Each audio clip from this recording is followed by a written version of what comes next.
Alangkah malunya kita jika ditanya Islam itu menyembah siapa? Islam itu menyembah Allah. Mana Allah yang kita sembah? Nah, itu yang bingung menjawabnya. Kalau orang yang tidak paham, tidak kenal Allah, sehingga mengira Allah itu kaligrafi alif lam lam ha. Berarti kalau hanya alif lam lam ha yang kita ingat, karena sholat itu mengingatku, kata Allah. Kalau yang kita ingat alif lam lam ha, itu belum mengingat Allah, baru mengingat kaligrafi, berarti kan masih berhala.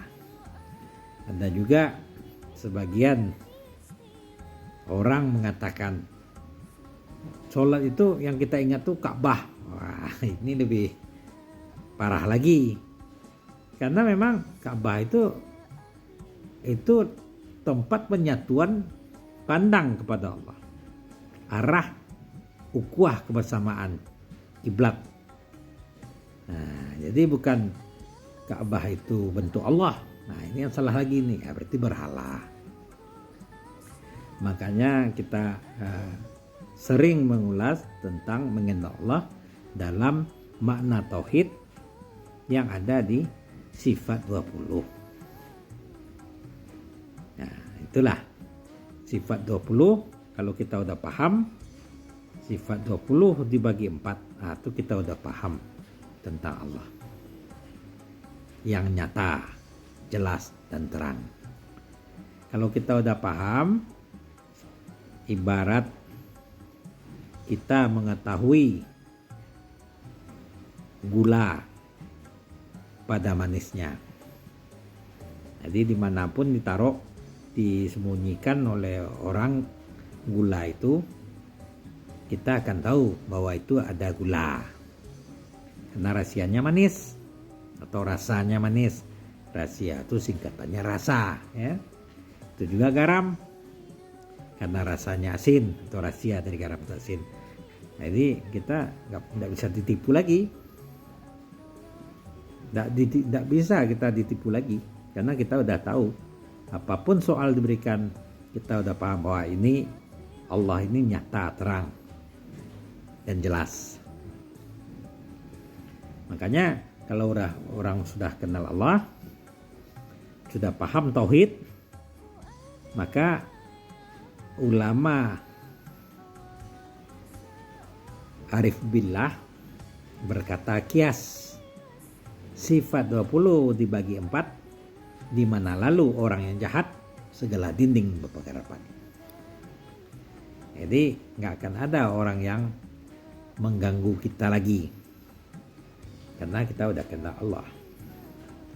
Jadi dinding dipagar rapat, maksudnya kita udah dalam la ilaha illallah. Kalau dalam la ilaha illallah dinding pagar rapat, berarti kita di dalam bentengnya Allah. Kata orang, di atas langit ada langit. Oh, kalau ini yang punya langit, kita udah berada di dalam lindungan yang punya langit. Nah, jadi siapa lagi? Oh, mau orang berbuat jahat, mau orang mengaku-ngaku Tuhan, kita udah paham, udah kenal. Ngaku Tuhan kayak apa? Dajjal misalnya. Oh, Dajjal itu kan mengaku diri Tuhan. Kalau kita udah kenal Allah, dibentengi oleh Allah, insya Allah tidak akan ada yang akan mengganggu kita. Nah, ini untuk diri kita. Sekarang untuk menjalani hidup bagaimana? Kita harus paham juga, Allah itu maha kaya. Allah itu mempunyai makna kebesaran. Allah itu ada istilahnya, ada memberikan selalu berpasang-pasangan di dalam status. Ya. Kayak ada suka, ada duka, ada senang, ya. Nah, ada sedih. Itu bukti bahwa Allah itu juga atas berpasang-pasangan yang telah Dia ciptakan. Jadi jangan hanya memandang Allah itu dari sisi baiknya saja, dari sisi senangnya saja, dari sisi susahnya jangan, tidak dipandang lagi, ya itu salah. Makanya di para arif billah itu juga menyatakan di dalam kata kias di pantun Minangnya, sifat 20 dibagi 3, ibarat kapal berdinding tembaga, badai dan karang dilaluinya 2. Jadi dalam mengarungi hidup, kalau kita udah paham atas sandiwaranya Allah, kita lakoni aja.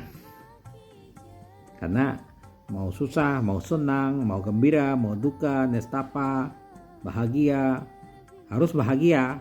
Mau susah, senang, harus bahagia. Karena disitulah kita lalui saja dengan gembira, dengan syukur. Gak mampu syukur, sabar. Karena yang tertinggi itu adalah syukur. Syukur di dalam nikmat dan syukur di dalam musibah. Nah, ini yang paling payah. Kenapa Allah bikin begitu?